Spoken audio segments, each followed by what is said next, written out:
How to hide or unhide your education on REDnote profile. Hey everyone, welcome back to the channel. In today's video, I'm going to show you how you can hide or unhide your education information on REDnote. It's super simple, so without further ado, let's get started. So start by opening the REDnote app and make sure that you're logged in to your account.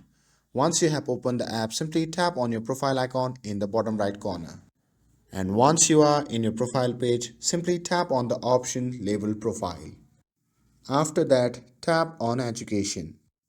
And in this section, you can see the option labeled Show Education.